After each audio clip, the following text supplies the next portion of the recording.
தீமோத்தேயு 4ஆம் அதிகாரம் 1வது வசனத்தை நாம் வாசிக்கும் பொழுது, 1 தீமோத்தேயுவின் புஸ்தகம் 4ஆம் அதிகாரம் 1வது வசனத்தை நாம் வாசிக்கும் பொழுது, அங்கே ஆகிலும் ஆவியானவர் வெளிப்படையாய் சொல்லுகிறபடி பிற்காலங்களிலே மனசாட்சியில் சூடுண்ட பொய்யருடைய மாயத்தினாலே, நல்ல கவனிங்க, சிலர் வஞ்சிக்கிற ஆவிகளுக்கும் பிசாசுகளின் உபதேசங்களுக்கும் செவி கொடுத்து விசுவாசத்தை விட்டு விலகி போவார்கள். இது இந்த கடைசி நாட்களில் தெரிந்து கொள்ளப்பட்டவர்கள், தேவனாலே அழைக்கப்பட்டவர்கள், தேவனுடைய பிள்ளைகளை தேவன் தம் சொந்த இரத்தத்தை சிந்தி மீட்டெடுத்த தன் ஜனத்தை வஞ்சிக்கும்படியாய் அவனுக்கு கொஞ்ச காலம் மாத்திரம் இருக்கிறது என்று சொல்லி வெளிப்படுத்தும் விசேஷத்தில் நீங்கள் கவனிக்கும் பொழுது, அவனுக்கு கொஞ்ச காலம் மாத்திரம் இருக்கிறது என்று அவன் சொல்லி என்ன நினைச்சு என்ன பண்ணுறான்னா, நம்ம இடத்துல எப்படி வேகமாக வந்திருக்கிறான், ரொம்ப வேகமாக வந்திருக்கிறான். அவனுடைய காரியம் என்ன, அவனுடைய எண்ணம் என்ன? உங்களை விசுவாசத்தை விட்டு விலகி போக செய்வது தான் அவனுடைய வேலையை. அல்லேலூயா, கர்த்தர் நல்லவர். அப்போது இந்த நாட்களில் நாம் எதை காத்துக்கொள்ள வேண்டும்னா, விசுவாசத்தை காத்துக்கொள்ளணும். சொல்லுங்கள், எதை காத்துக்கொள்ளணும்? விசுவாசத்தை காத்துக்கொள்ளணும் இல்லையா? எபிரேயர் 11ஆம் அதிகாரம் 1வது வசனத்தை நாம் வாசிக்கும் பொழுது, எபிரேயர் 11ஆம் அதிகாரம் 1ஆம் வசனத்தை வாசிக்கும் பொழுது, அங்கே விசுவாசமானது நம்பப்படுகிறவைகளின் உறுதியும் காணப்படாதவைகளின் நிச்சயமாக இருக்கிறது என்று சொல்லப்பட்டிருக்கிறது. ஆனால் அது நீங்கள் ஆங்கில வேதாகமத்தில் நீங்கள் கவனிக்கும் பொழுது, அங்கே நவ் என்ற வார்த்தை சொல்லப்பட்டிருக்கும். அப்பொழுது அங்கே வசனத்தை நீங்கள் கவனிக்கும் பொழுது அங்கே என்ன சொல்லப்படுது? இப்பொழுது என்று சொல்லப்பட்டிருக்கிறது. அவள் இப்பொழுது விசுவாசமானது நம்பப்படுகிறவர்களின் உறுதியும் காணப்படாதவைகளின் அதுதான் முக்கியம். அதை தான் 1 கொரிந்தியர் 13ஆம் அதிகாரம் 13ஆம் வசனத்தில் நாம் கவனிக்கும் பொழுது, இப்பொழுது விசுவாசம், நம்பிக்கை, அன்பு மூன்று நிலைத்திருக்கிறது. அவர் எனக்கு கொடுத்துட்டாரு, அவர் எனக்கு தருவார், அவர் தந்தாலும் தரணும், அவர் தான் என் தேவன். அதுதான். அப்போ இந்த கடைசி நாட்களில் நம்மை அவரிடத்துல இருந்து விலகிச் செல்லும்படியாக, அந்த விசுவாசத்தை விட்டு நம்மை விலக்கும்படியாக இந்த கடைசி நாட்களில் சத்துரு தவறான உபதேசங்களை கொண்டு வருவான். அதற்கு உங்களை நீங்கள் விற்று போடாதபடிக்கு நீங்கள் ஜாக்கிரதையாக இருக்கணும். எப்படி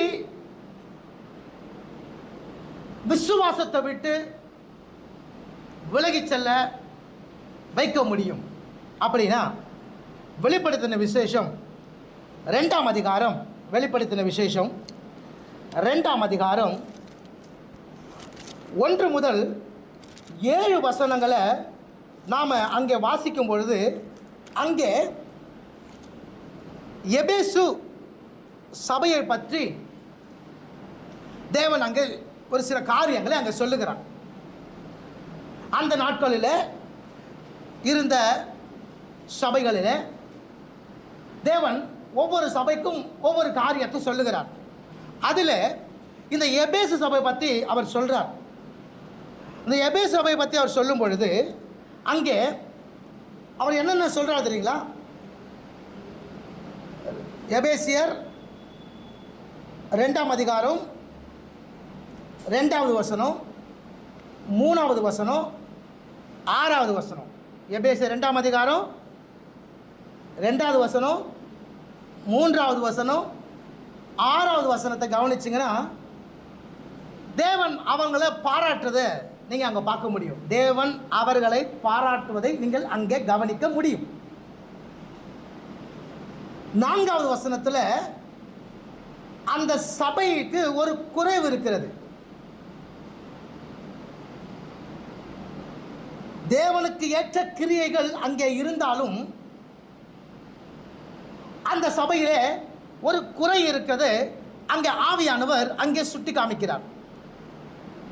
5வது வசனத்தை நீங்கள் பார்த்தீங்க அப்படின்னா அப்படி இருக்கிற அந்த சபைக்கு ஒரு அறிவுரையும் ஆவியானவர் அங்கே சொல்லுகிறார். ஒரு அறிவுரை சொல்லுகிறார். 7வது வசனத்தை கவனித்தீர்களானால் அங்கே அவருக்கு ஒரு ஆறுதலான ஒரு வார்த்தையை சொல்லுகிறார். அப்போ 2, 3, 6 இந்த வசனத்தை கவனிக்கும் பொழுது தேவன் அவர்களை பாராட்டுகிறார். அவருடைய கிரியைகளை பற்றி அவர் பாராட்டுகிறார். 4வது வசனத்தில் அவங்க கிட்ட இருக்கிற ஒரு குறை அதை சொல்றார். 5வது வசனத்தில் அவங்களுக்கு ஒரு அறிவுரையை சொல்றார். 7வது வசனத்தில் அவங்களுக்கு ஒரு ஆறுதலான வார்த்தையை சொல்ல, இந்த காரியத்தில் இருந்து நீ வெளியே வா, வெளியே வந்தா நான் உனக்கு இந்த காரியத்தை செய்வேன் அப்படின்னு ஆண்டவர் சொல்லுகிறார். அல்லேலூயா, கர்த்தர் நல்லவர். ஆமென். அப்போ இந்த எபேசு சபை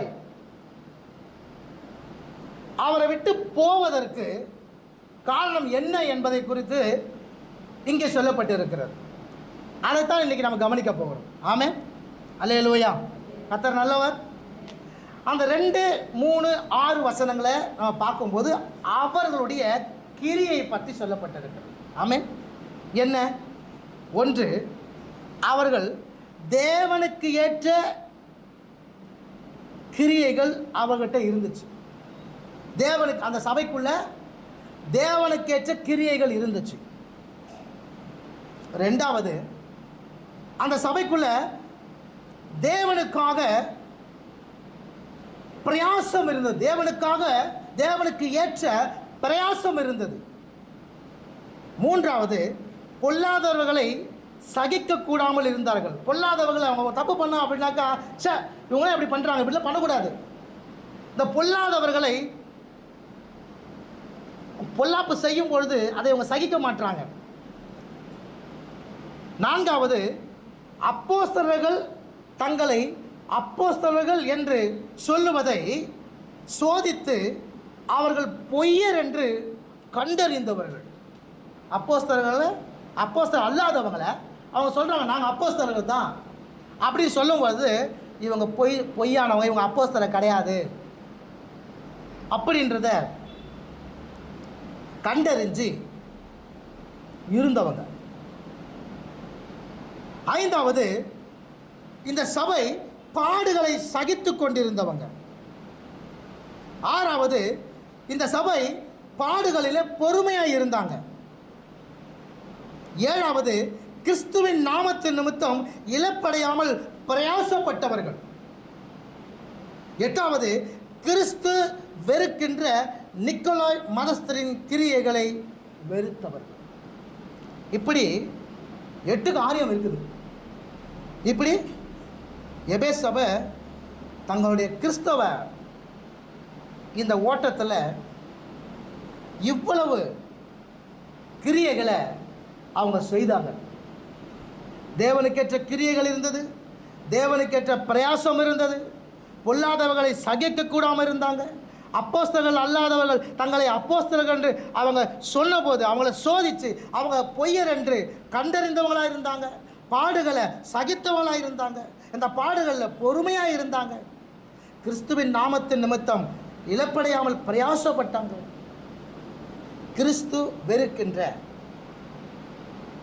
நிக்கோலாய் மதஸ்தருடைய கிரியைகளை வெறுத்தாங்க. இதுதான் இந்த சபை தனக்குள் வைத்திருந்த ஒரு மகிமையான காரியத்தை தேவன் அங்கே சொல்லி அவர்களை பாராட்டுறார். அல்லேலூயா, கர்த்தர் நல்லவர்.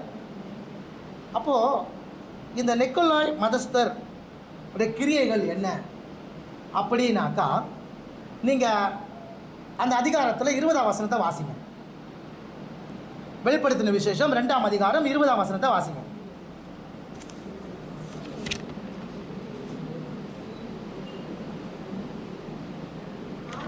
ஆகிலும் உன் பேரில் ஒரு குறை உண்டு, என்னவெனில்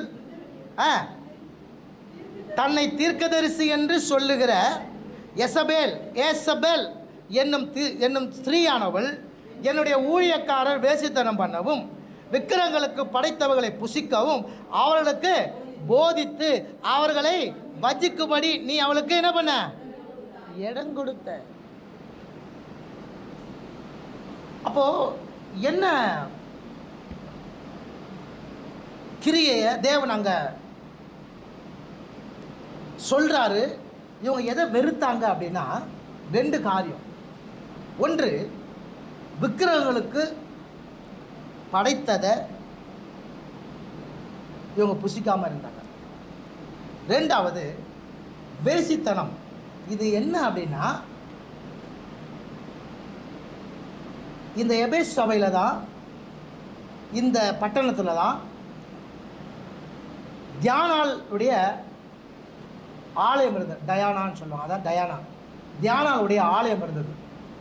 இங்கே விக்கிரகங்கள் செய்யப்பட்டிருந்தாங்க, இங்கே தான் செஞ்சாங்க. இங்கே விக்கிரக வணக்கம் இருந்தது. இந்த விக்கிரக வணக்கத்தில் என்ன செய்தாங்க அப்படின்னா, ஜனங்களை உள்ளே கொண்டு போனாங்க. அதாவது எப்படி கொண்டு போனாங்க அப்படின்னா, அந்த கலாச்சாரத்துக்குள்ளே இவங்களை நுழைச்சிட்டாங்க. இதை சாப்பிட்றதுனால இது ஒன்றும் இல்லை, நாம் அங்கே நிற்கிறதுனால ஒன்றும் இல்லை, நாம் போய் அங்கே பார்க்கறதுனால ஒன்றும் இல்லை. இந்த ஒன்றுமில்லைன்னு சொல்லியே அவங்களை உள்ளே கூப்பிட்டு பின்பு அவர்கள் அங்கே அதுக்கு அடிமையாக மாற்றப்படுகிறார்கள். சத்துரு ஏவாளை ஒரே நாளில் வஞ்சித்திருக்க முடியாது, அப்போ கொஞ்சம் அவன் தினமும் வந்து ஒவ்வொரு காரியத்தை சொல்லியிருக்கணும். அப்போது அந்த பழத்தை பற்றி யோசிக்க வச்சு, அந்த பழத்தை போய் பார்க்க வச்சு, 3வதாக அதை பறிக்க வச்சு அதை சாப்பிட வைக்கிறான். ஸோ முதல்ல யோசிக்க வைப்பான், போய் பார்க்க வைப்பான், அதை பறிக்கும்படியாய் சாப்பிடும்போது அதுக்குள்ளே நாம் கடந்து போவோம். அப்போ இப்படிப்பட்ட தீமையான காரியங்களை, தேவன் வெறுக்கிற காரியங்களை அவங்களும் வெறுத்தாங்க. இன்னைக்கு நாம வெறுக்கிறோமா? எப்படி விசுவாசம் அவனை விட்டு போகுது அப்படின்னு தான் நம்ம இப்போ கவனித்து கொண்டிருக்கிறோம். இவங்க தேவன் வெறுக்கிற இந்த காரியத்தை வெறுத்தாங்க. நம்மளை எப்படி சத்துரு வஞ்சிப்பான் அப்படின்னா, இதனால் ஒன்றும் இல்லை, இதை பண்ணுறதுனால ஒன்றும் இல்லை, இதை செய்கிறதுனால ஒன்றும் இல்லை, இதை சாப்பிட்றதுனால ஒன்றும் இல்லை. பவுலோட காரியம் என்ன அப்படின்னா, நீங்கள் கடைகளில் இருக்கிறத வாங்கி புசிக்கலாம், நீங்கள் ஸ்தோத்திரம் பண்ணி நீங்கள் சாப்பிடுவதனால அது பரிசுத்தமாக்கப்படுகிறது. அது என்ன பண்ணுது? பரிசுத்தமாக்கப்படுகிறது. என்ன சொல்ல வராரு? பா, நீ விக்கிரகத்துக்குள்ளே போயிடாத, நீ ஸ்தோத்திரம் பண்ணி அங்கெல்லாம் சாப்பிட்றதுனால நீ ஸ்தோத்திரம் பண்ணி சாப்பிடுறத பரிசுத்தமாக்கப்படுகிறது, ஆனால் விக்கிரகத்துக்குள்ளே போயிடாத. ஆனால் இங்கே என்ன சொல்கிறாரு அப்படின்னா, முற்றிலுமாய் அதை தள்ள சொல்கிறார். முற்றிலுமாய் என்ன பண்ணுறாரு? ஏன் அப்படின்னா, இது உங்களை யாருக்கிட்ட வெளியே கொண்டு போயிடும் அப்படின்னா, கர்த்தர்கிட்ட வெளியே கொண்டு போயிடும். அது இன்னைக்கு தெரியாது, அது இப்போ தெரியாது, அது காலங்கள் செல்ல செல்ல செல்ல தான் தெரியும். முதல்ல யோசிக்க வைக்கும், அப்புறம் பார்க்க வைக்கும், அப்புறம் ரசிக்க வைக்கும், அப்புறம் பறிக்க வைக்கும், அப்புறம் சாப்பிட வைக்கும், தேவனை விட்டு பிரிக்க வச்சிடும். பாவம் அவ்வளவு மோசமானது. அப்போ இந்த நாட்களில் நம்ம மாயையான உபதேசங்களுக்கு, மாயமான வார்த்தைகளுக்கு, வஞ்சிக்கிற காரியங்களுக்கு நம்மை நாம விலக்கி காத்து கொள்ளலை அப்படின்னா நாம் விசுவாசத்தை விட்டு விலகி போயிடுவோம். விசுவாசத்தை விட்டு விலகி போயிட்டா கர்த்தருடைய கிரியைகள் நம்மிடத்தில் செயல்படாது. இப்போ 4ஆம் வசனத்தில் அவர் சொல்லுகிறார், உன்னிடத்தில் ஒரு குறை இருக்கிறது. என்ன குறை அப்படின்னா, ஆதியிலே கொண்டிருந்த அன்பை விட்டார். என்னது? ஆதியில கொண்டிருந்த அன்பை விட்டார். அப்போ நன்றாக புரிந்து கொள்ளுங்க, நாம எப்படி விசுவாசத்தை விட்டு வெளியே போவோம் அப்படின்னா, அவர் மேலே நாம் வச்சிருந்த அன்பு குறைய குறைய, சொல்லுங்க, அன்பு குறைய குறைய கொஞ்சம் கொஞ்சமாக அவரை விட்டு விலகிடுவோம். அல்லேலூயா. எபேசியர் 5ஆம் அதிகாரம் 22ஆம் வசனத்திலிருந்து 34ஆம் வசனம் வரைக்கும் ஒரு நல்ல வசனம் சொல்லப்பட்டு இருக்கிறது. அது நல்ல ஒரு ஸ்டடி. அது 2 காரியத்தை மாத்திரம் சொல்லுகிறேன். என்ன அப்படின்னா, அங்கே மனைவி புருஷனுக்கு கீழ்ப்படிய வேண்டும் என்று சொல்லப்பட்டிருக்கும்.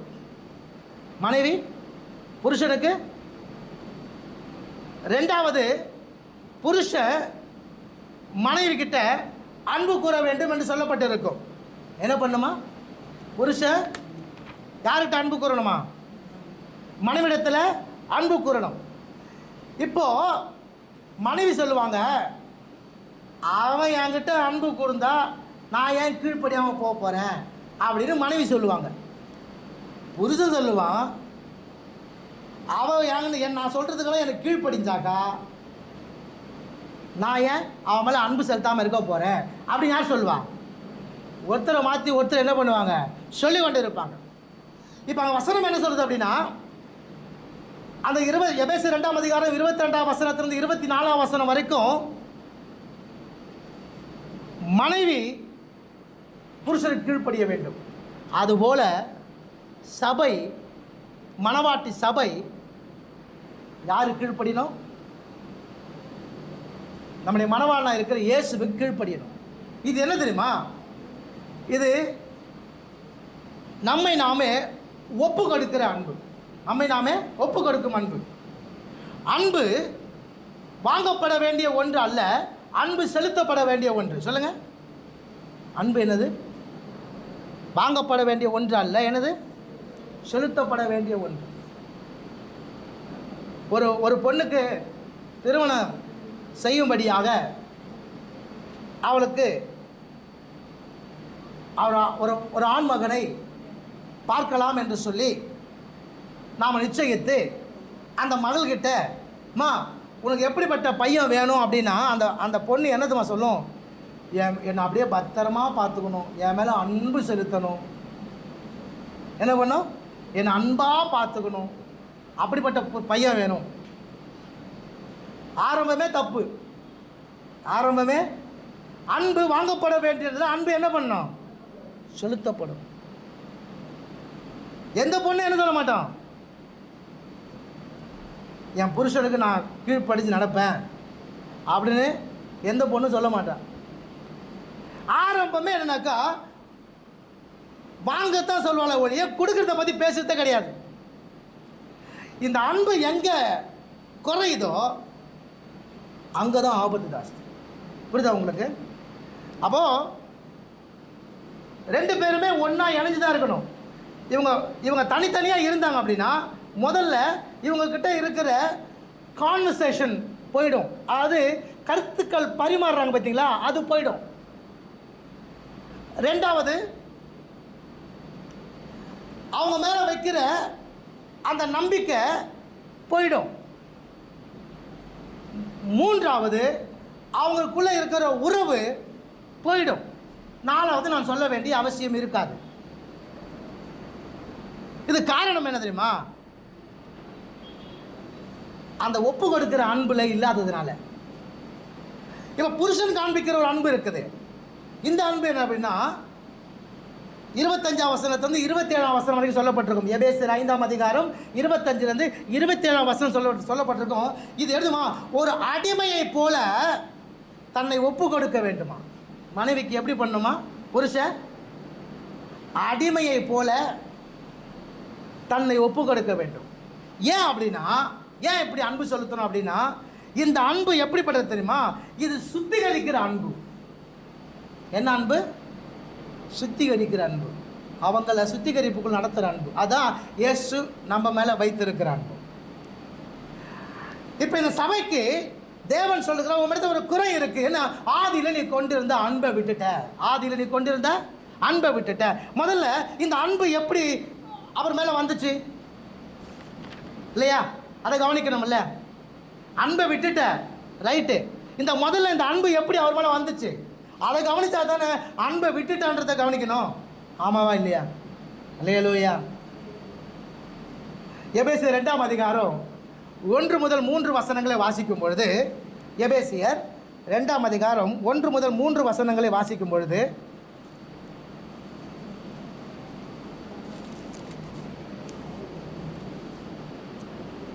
அக்கிரமங்களினாலும் பாவங்களினாலும் மரித்தவர்களாய் இருந்த நம்மை கர்த்தர் உயிர்ப்பித்தார். அவைகளில் நாம முற்காலத்திலே இவ்வுலக வழக்கற்று ஏற்றபடியாகவும் கீழ்ப்படியாமின் பிள்ளைகளிடத்தில் இப்பொழுது கிரியை செய்கிற ஆகாயத்து அதிகார பிரபுவாகிய ஆவிக்கேற்றபடியாக நடந்து கொண்டீர். அவர்களுக்குள்ளே நாம் எல்லாரும் முற்காலத்தில் நமது மாம்ச இச்சையின்படியே நடந்து நமது மாம்சமும் மனசும் விரும்பினவைகளை செய்து சுபாவத்தினாலே மற்றவர்களைப் போல கோபாக்கினின் பிள்ளையாக இருந்தோம். நம்ம எப்படி இருந்தோமா? கோபாக்கினின் பிள்ளையாக இருந்தோம். ரோமர் 5ஆம் அதிகாரம் 6வது வசனத்தை நாம் கவனிக்கும் பொழுது, ரோமர் 5ஆம் அதிகாரம் 6வது வசனத்தை நாம் கவனிக்கும் பொழுது அங்கே என்ன சொல்லுதுன்னா, நாம் பலனற்றவர்களாக இருந்த போது குறித்த காலத்தில் கிறிஸ்து அக்கிரமக்காரருக்காக மரித்தார். நாம் பலனற்றவர்களாக இருந்தோம், நாம் அக்கிரமக்காரராக இருந்தோம். எபேசியர் 5ஆம் அதிகாரம் 6வது வசனம். 8வது வசனம் சொல்லுது நாம் பாவியாக இருந்தோம். 10வது வசனம் சொல்லுது நாம் எதிராளியாக இருந்தோம், சத்துருவாக இருந்தோம். முதல்ல கோபாக்கின் பிள்ளையாக இருந்தோம், 2வது அக்கிரமக்காரராக இருந்தோம், 3வது பாவியாக இருந்தோம், 4வது அவருக்கு சத்துருவாக இருந்தோம். ரோமர் 6ஆம் அதிகாரம் 17ஆம் வசனத்தை நாம் கவனிக்கும் பொழுது அங்கே, முன்னே நீங்கள் பாவத்திற்கு அடிமைகளாக இருந்தும் என்ன பண்ணுறோமா, பாவத்துக்கு அடிமையாக இருந்திருக்கிறோம். 19ஆம் வசனத்தை கவனிக்கும் பொழுது அங்கே, உங்கள் மாம்ச பலவீனத்தின் நிமித்தம் மனுஷர் பேசுகிற பிரகாரமாய் நான் பேசுகிறேன், அக்கிரமத்தை நடப்பிக்கும்படி முன்னே நீங்கள் உங்கள் சரீரங்களை, உங்கள் அவயவங்களை அசுத்தத்திற்கும் அக்கிரமத்திற்கும் அடிமைகளாக என்ன பண்ணியிருக்கோமா, ஒப்பு கொடுத்து இருக்கிறோம். நல்லா கவனிங்க. முதல்ல கோபாக்கினின் பிள்ளையாக இருந்தோம், 2வது அக்கிரமக்காரராக இருந்தோம், 3வது பாவியாக இருந்தோம், 4வது தேவனுக்கு சத்துருவாக இருந்தோம், 5வது நாம் பாவத்திற்கு அடிமைப்பட்டிருந்தோம், 6வது கவனிச்சிங்கன்னா நம்முடைய சரீரத்தை அசுத்தத்திற்கும் அக்கிரமத்திற்கும் ஒப்பு கொடுத்திருந்தோம். 7வது ஒன்று வாசிங்க, லூக்காஸ் விசேஷம் 5ஆம் அதிகாரம் 5வது வசனம். லூக்காஸ் விசேஷம் 5ஆம் அதிகாரம் 5வது வசனத்தை நாம் கவனிக்கும் பொழுது அவர் சொல்றார், ராம் முழுவதுமாய் நான் பிரயாசப்பட்டேன், ஒன்றும் எனக்கு என்ன பண்ணல, கிடைக்கல. சீமான் சொல்றாரு, ஐயரே ராம் முழுவதும் பிரயாசப்பட்டும் ஒன்றும் அகப்படவில்லை. அதான் ஒன்றும் எவ்வளோ பிரயாசப்பட்டோம், ஒன்றும் கிடைக்கல. 7ஆம் வசனத்தை கவனிக்கும் பொழுது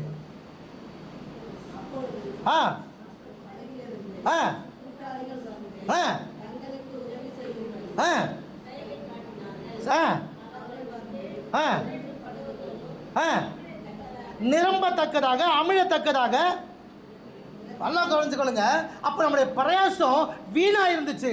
ஆனா கர்த்தர் என்ன செய்திருக்கிறார் பாருங்க. மார்க்கு சுவிசேஷம் 5ஆம் அதிகாரம் 2 முதல் 5 வசனங்களை வாசிக்கும் பொழுது, அங்கே ஒரு மனிதன் பிசாசினால கட்டப்பட்டு இருந்தான். மார்க்கு சுவிசேஷம் 5ஆம் அதிகாரம் 2 முதல் 5 வசனங்களை வாசிக்கும் பொழுது, ஒருவன் என்ன பண்றான்? அவன் பிசாசினாலே கட்டப்பட்டு இருந்தான்.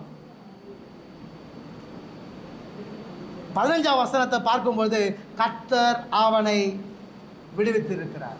அவன் புத்தி தெளிந்த போது அவர் பக்கத்தில் போய் உட்கார்ந்துட்டு இருந்தாங்க. அப்ப அன்பு எப்படி வந்துச்சு அப்படின்னா,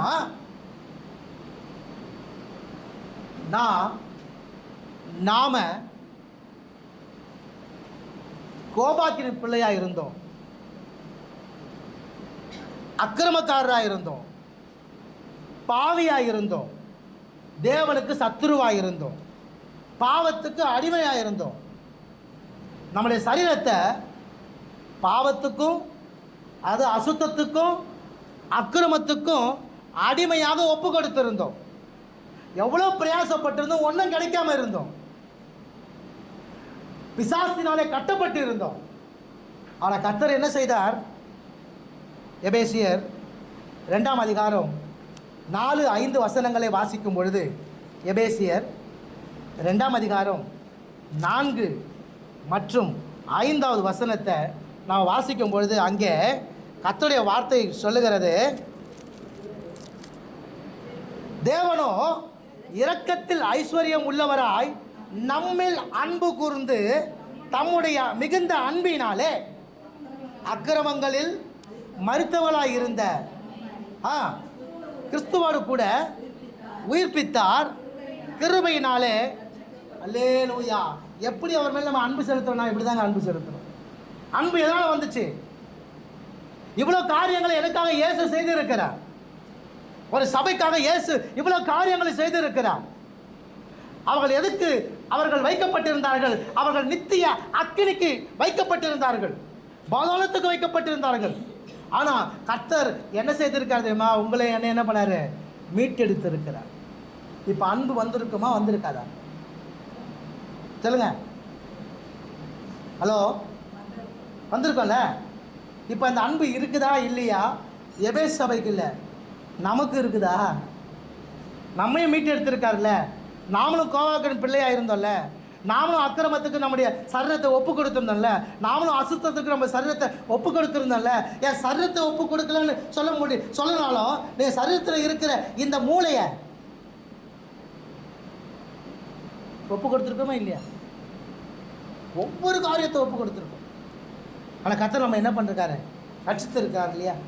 ஆமாவா இல்லையா? சரி, இப்போ 4ஆம் வசனத்தை சொல்றாரு, ஆதியிலே கொண்டிருந்த அன்பை என்ன பண்ண? விட்டுட்ட. இப்போ இந்த அன்பு உங்கள்கிட்ட வரணும். இந்த அன்பு என்ன பண்ணணும்? வரணும் இல்லையா? அதுக்கு நாம் என்ன செய்யணும்? யோவான் 15ஆம் அதிகாரம் 9ஆம் வசனத்தை வாசிக்கும். யோவான் 15ஆம் அதிகாரம் 9வது வசனம்.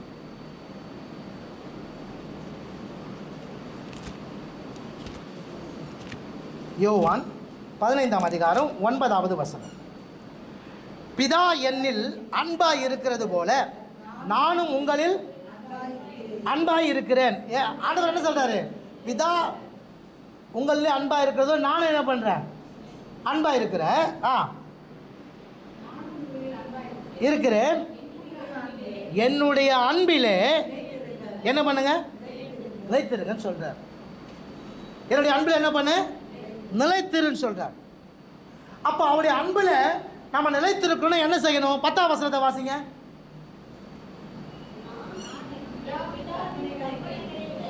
நான் என் பிதாவின் கற்பனைகளை கைக்கொண்டு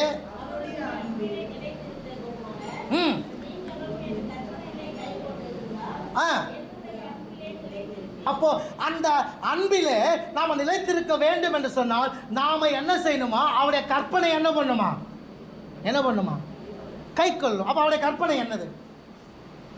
யாத்திராவின் புஸ்தகம் 20ஆம் அதிகாரம் 2லிருந்து 6 வசனங்களை வாசிக்கும் பொழுது, யாத்திராகம புஸ்தகம் 20ஆம் அதிகாரம் 2 முதல் 6 வசனங்களை நாம் வாசிக்கும் பொழுது,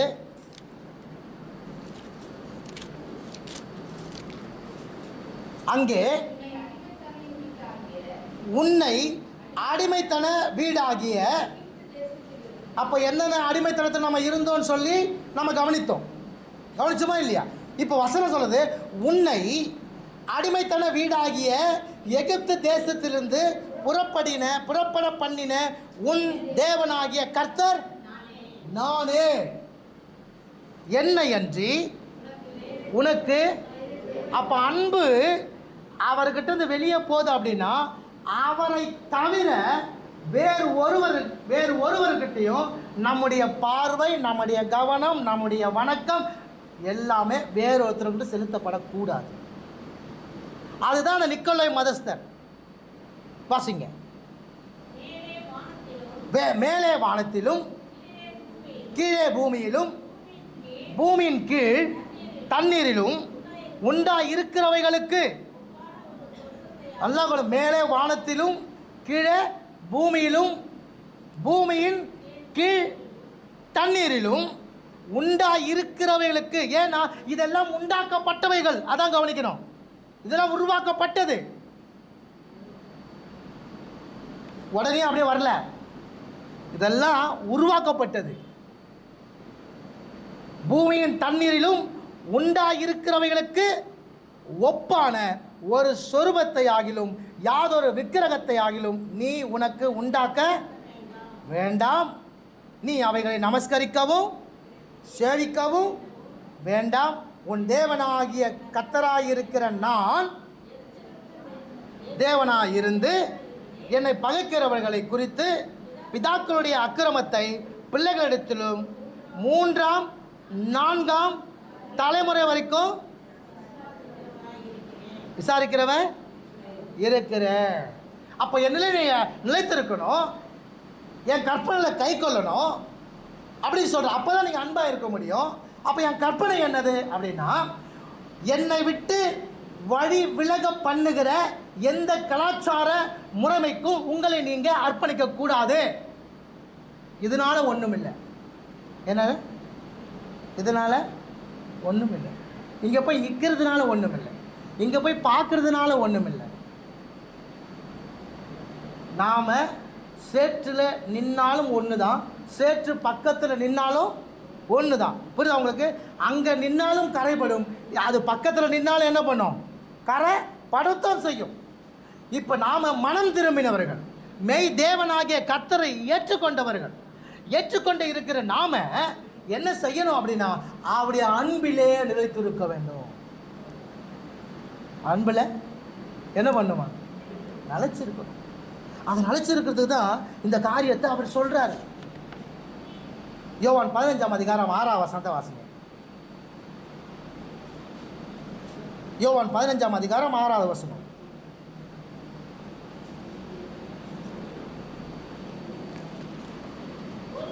ஒருவன் நிலைத்திராவிட்டால் வெளியே எரி உண்ட பொடியைப் போல அவன் எரி உண்டு என்ன போவானா? உலர்ந்து போவான். அப்படிப்பட்டவைகளை சேர்த்து அக்கினியிலே போடுகிறார்கள். அவைகள் என்ன போகுமா? ஒன்றுமில்லாமல் போயிடும். எதற்காக பிடிக்கப்பட்டானோ, எதற்காக அழிக்கப்பட்டானோ, எதற்காக மீட்கப்பட்டானோ, எதற்காக தெரிந்து கொள்ளப்பட்டானோ, எதற்காக தன் சொந்த ரத்தத்தை சிந்தி அவனை மீட்டெடுத்தாரோ, அது எல்லாமே என்ன ஆயிடும்? எவ்வளோ கவனமாக இந்த நாட்கள் நம்ம இருக்கணும், எவ்வளோ கவனமாக இருக்கணும். அதுவும் இந்த 2 மாதத்தில் ரொம்ப கவனமாக இருக்கணும். இந்த 2 மாதத்தில் ரொம்ப கவனமாக இருக்கணும். தயவு செய்து ஆவிக்குரியவனாக இருக்கிற நாம இந்த 2 மாதத்தில் என்ன பண்ணுமா? ரொம்ப கவனமாக இருக்கணும். நம்மை விட்டு விலக பண்ணுகிற, தேவனை விட்டு வழி விலக பண்ணுகிற எந்த காரியமாக இருந்தாலும் அதில் நாம் நம்மை உட்படுத்த கூடாது. சொல்லுங்க, கூடாது. கு த து சொல்லுங்க. கூடாதுங்க. கு த து கூடாது. அல்லேலூயா. கூடுனா நாம எரி உண்டு போகும். அப்போ அவருடைய அன்பு எப்படிப்பட்டது? தன்னை காட்டிக் கொடுக்கிறவன் இவன் தான் என்று தெரிந்தும் அவனை கூட வைத்திருந்த அன்பு தான் இயேசுவின் அன்பு. அல்லேலூயா. என்னது? தன்னை காட்டிக் கொடுக்கிறவ தெரிஞ்சும் தன் கூடவே வச்சிருந்தார். பார்த்தீங்களா? அடித்தவனையும் அவமானப்படுத்தினவனையும் கொட்டினவனையும் உதைச்சவனையும் குத்துனவனையும்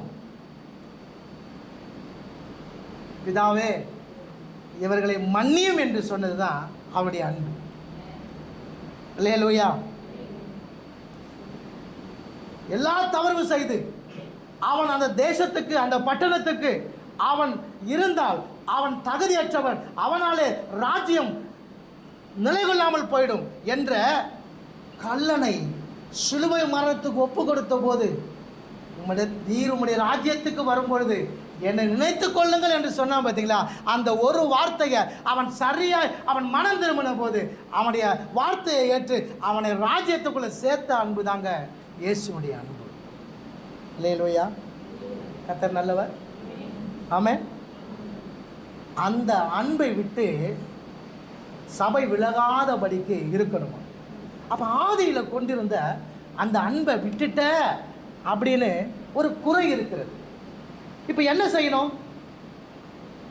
5வது வசனத்தை வாசம். வெளிப்படுத்தின விசேஷம் 2ஆம் அதிகாரம் 5வது வசனத்தை.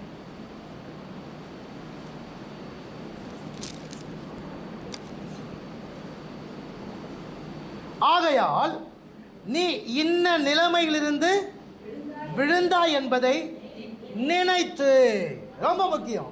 அப்போ என்னை ஆண்டவரிடத்தில் இருந்து என்னை வழி விலக பண்ணின, நான் ஆண்டவரிடத்தில் இருந்து நான் பட்ட பிரயாசம் இருக்கிறதே, நான் அவரை நேசித்த நேசம் இருக்கிறதே, நான் அவருக்கான ஓடின ஓட்டம் இருக்கிறதே, அவரே என் தேவன் என்று எத்தனை முறை அறிக்கை பண்ணின, எத்தனை முறை நான் எல்லாரிடத்திலும் போய் சொன்னேன். ஆனால் அந்த அன்புக்கு விரோதமாக என்னை இன்று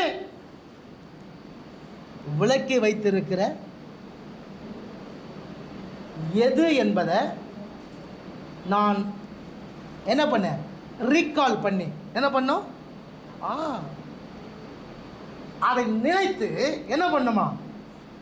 மனம் திரும்பணுமா? என்ன பண்ணுமா? மனம் திரும்பு. மனம் திரும்பி சொல்றாரு, ஆதியில் செய்த கிரியைகளை என்ன பண்ண செய். அழகா ஆவியானவர் சொல்றாரு பாருங்க. ஏன்னா அவர் அன்பு எப்படிப்பட்டது? பொறுமையா இருக்குது. உன்னை விட்டுவிட மனதில்லை. ஏன்? உனக்காக ரத்தம் செஞ்சிருக்கிறாரு, உனக்காக பாடுபட்டு இருக்கிறாரு, உனக்காக அவமானப்பட்டிருக்காரு, உனக்காக வேதனை சகிச்சிருக்கிறாரு, உனக்காக தன்னையே ஒப்பு கொடுத்து இருக்கிறாரு. யோவான் சுவிசேஷம் 3ஆம் அதிகாரம் 6வது வசனம் சொல்லுது, தம்முடைய ஒரே பேரான குமாரனை விசுவாசிக்கிறவன் எவனோ அவன் கெட்டு போகாமல் நித்திய ஜீவனை அடையும்படிக்கு இவ்வளவாய். அது தமிழ் பைபிள்ல. ஆனால் ஆங்கிலத்தில் சொல்லப்பட்டிருக்குது, இந்த இவ்வளவாய் அன்பு கொண்டார். அது ஃபர்ஸ்ட்ல வந்திருக்கும். இவ்வளவாய் அன்பு கொண்டிருக்கிறார். என்ன? நீ கெட்டு போகக்கூடாதுபடி, உனக்கு ஜீவனை கொடுக்கும்படி, உனக்கு நித்திய ஜீவனை என்றென்றும் நிலைத்திருக்கிற நித்திய வாழ்வை கொடுக்கும்படிக்கு அவர் அன்பை பொழிஞ்சிருக்கிறார். ஆமென். 1 யோவான் 2ஆம் அதிகாரம் 25ஆம் வசனம் சொல்லுது, நித்திய ஜீவனை அளிப்பேன் என்பது அவர் நமக்கு கொடுத்திருக்கிற வாக்கு தத்தம். 1 யோவான் 2ஆம் அதிகாரம் 25ஆம் வசனம். அல்லேலூயா. நித்திய ஜீவனை. அப்போ நித்தியமான ஒரு வாழ்வு, அந்த வாழ்வை கொடுத்தது தான் இயேசு உன் மேல அன்பு வைத்திருக்கிறார். அந்த அன்பை விட்டு போயிட்டியே, குறை இருக்கு. எப்படி அந்த அன்பை விட்டு போற? அனுப்பி பாருங்க, நித்தியமான அழிவுக்கு நேரம் நீ போற. நான் உன்னை மீட்டு எடுத்திருக்கிறேன். நீ சேற்றில் இருந்த, நீ பாவத்தில் இருந்த, நீ எந்த கூட்டத்தில் இருந்த கொஞ்சம் நினைச்சு பாரு. நீ பாவியா இருந்தப்பா, நீ எனக்கு சத்துருவா இருந்தப்பா, நீ எனக்கு துரோகியா இருந்தப்பா, நீ கீழ்ப்படியாம கோபாக்கு நீ பிள்ளையா இருந்தப்பா, நீ பிரயாசப்பட்டப்பா, அந்த பிரயாசத்துக்கு பலன் கிடைக்கலையே அப்படி தவித்து கொண்டிருந்தப்பா, நீ பிசாசின் பிடியில கட்டப்பட்டு இருந்தப்பா, உன்னை ஒரு காரியத்தில் இருந்து உன்னை மீட்டெடுத்தது என்னுடைய அன்பு. எரேமியா 2ஆம் அதிகாரம்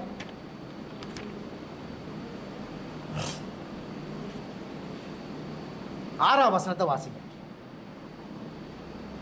எரேமியா 2ஆம் அதிகாரம் 6ஆம் வசனம்.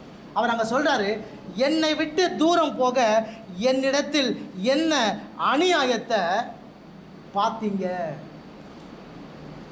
என்னை விட்டு தூரம் போக என்கிட்ட என்ன அநியாயத்தை, 2ஆம் அதிகாரம் 6ஆவது வசனம். தூரம் போக எதை பின்பற்றி? மாயை பின்பற்றி. நல்லா புரிந்து கொள்ளுங்க. இங்கே தாகமாக இருக்கும், அங்கே பார்த்தீங்கன்னா அந்த காணல் இருக்குது பார்த்தீங்களா, இந்த காணல் அங்கே தண்ணிக்கிற மாதிரி தெரியும். அப்போ அங்கே போனால் கூழாக்கும், அங்கே போனால் இருக்காது. அந்த மாதிரி தான் மாயை. இது ஒன்றும் இல்லை, இதனால ஒன்றும் இல்லை, இதை வாங்க செய்யுங்க, இதை சாப்பிடுங்க, இதை செய்யுங்க, இதை பண்ணுங்க, இங்கே வாங்க, என் கூட சேருங்க, இதெல்லாம் இதனால என்னாலப்பா. ஆனால் அங்கே ஆபத்து இருக்குது. தயவு செய்து மாயை பின்பற்றி போகாத.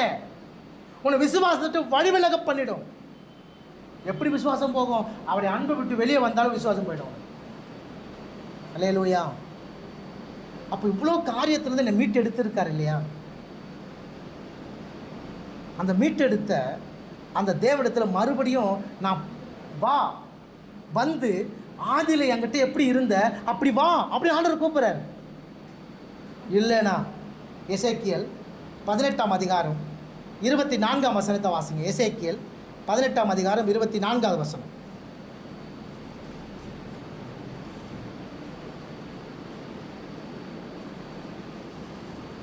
எசேக்கியேல் 18:24.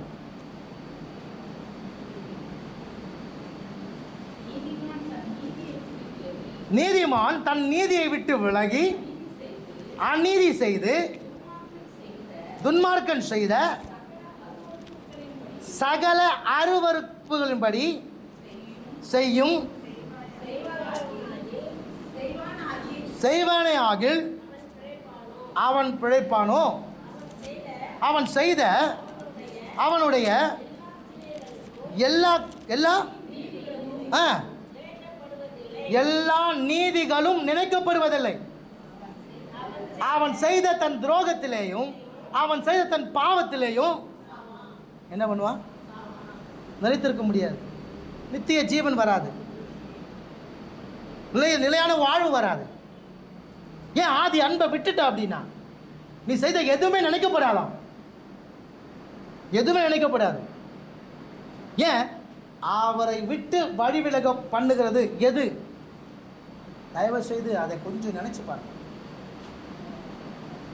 அதை நினைச்சு மனம் திரும்புன்னு ஆண்டவர் சொல்றார். அப்படி மனம் திரும்பினா என்ன நடக்கும் என்றும் ஆண்டவர் சொல்றார். மனம் திரும்பினா என்ன செய்வேன் ஆண்டவர் சொல்றார். ஒரு வசனத்தை வாசித்து இன்னொரு வசனத்தை வாசிக்கலாம். வெளிப்படுத்தின விசேஷம் 21ஆம் அதிகாரம் 8வது வசனம். வெளிப்படுத்தின விசேஷம் 21ஆம் அதிகாரம் 8வது வசனம். 21:8. Okay, no problem. கர்த்தர் உங்களோடு. 21:8. பயப்படுகிறவர்களும் ஆவி விசுவாசிகளும் யாரு? விசுவாசத்தை விட்டு விலகி போனவங்க யாரு? யாரு? விசுவாசத்தை விட்டு விலகி போனவங்க யாரு? அவிசுவாசி. வாசிங்க. கொலைபாதகர், விபச்சாரக்காரர், சூனியக்காரர், விக்கிரக ஆராதனைக்காரர், பொய்யர் அனைவரும் இரண்டாம் மரணமாகிய, நல்ல கவனிங்க, என்னது? அக்கினியும் கந்தகமும் எரிகிற கடலிலே உனக்கு நித்திய ஜீவனை அழைப்பதே சொன்னது அவர் வாக்கு தத்துவம். 1 யோவான் 2:25. ஆனால் அவருடைய அன்பை விட்டு நீ வெளியே போயிட்ட அப்படின்னா, உன்னை எதிலிருந்து மீட்டெடுத்தார் என்பதை அந்த அன்பை நீ மறந்துட்டு நீ வந்து என்ன பண்ணுவ, அப்படியே இந்த நிக்கோலாய் மாஸ்டருடைய இந்த கற்பனைக்கு, இந்த மாயைக்கு உன்னை ஒப்பு கொடுத்து நீ வெளியே வந்துட்ட அப்படின்னா முடிவு எங்கதமா இருக்கும்? நரகம். என்றென்றும் தவித்து கொண்டிருக்கிற, தத்தளித்து கொண்டிருக்கிற நித்திய நரகத்தில் போயிடும். ஆனால் ஆண்டவர் சொல்கிறாரு, 2ஆம் அதிகாரம் 7ஆம் வசனத்தை வாசிங்க. வெளிப்படுத்துகிற விசேஷம் 2ஆம் அதிகாரம் 7வது வசனம். ஆவியானவர்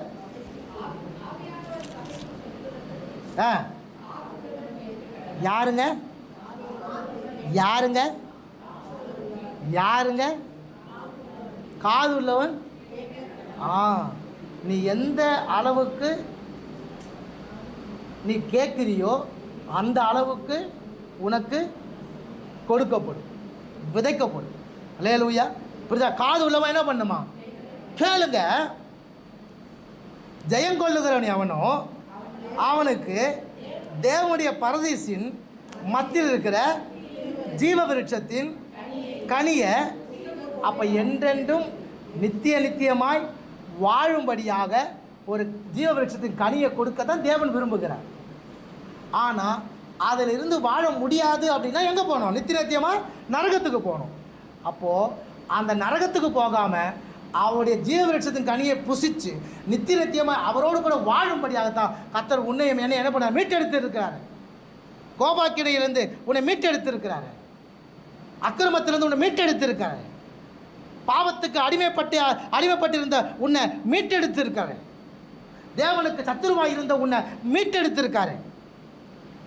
அசுத்தத்திற்கும் அக்கிரமத்திற்கும் அடிமையாக இருந்த உன்னையும் என்னையும் மீட்டெடுத்திருக்கிறாரு. எவ்வளவு பிரயாசப்பட்டோ அந்த பிரயாசத்துக்கு ஏற்ற பலனை கொடுத்திருக்கிறாரு. பிசாசுக்கு அடிமைப்பட்டிருக்கும் போது உன்னை மீட்டெடுத்து நம்ம புத்தி தெரிந்தவனாய் நம்ம உட்கார வைத்திருக்கிறாரு. அவரை விட்டு தூரம் போக அவரிடத்துல என்ன அநியாயத்தை நம்ம பார்க்கணும். என்ன அநியாயத்தை அப்படி செஞ்சிட்டாரு. எனக்கு அந்த சபைக்கு சொல்லப்பட்டுதான் இந்த நாட்களில் நமக்கு தேவன் சொல்லுகிறார். அந்த அன்புல குறை இருக்குதுப்பா, மற்றதான் நல்லா தான் இருக்குது. இது போயிடுச்சுன்னா, இந்த ஒரு விஷயத்தை நம்ம தவறணும் அப்படின்னா மற்ற எல்லா விஷயமும் என்ன ஆகிடும்? வேஸ்ட்டு. மற்ற எல்லா விஷயமும் என்ன ஆகிடும்? அதனால் நீ எதில் விழுந்த என்பதை நினச்சி என்ன பண்ண, திரும்பி வா.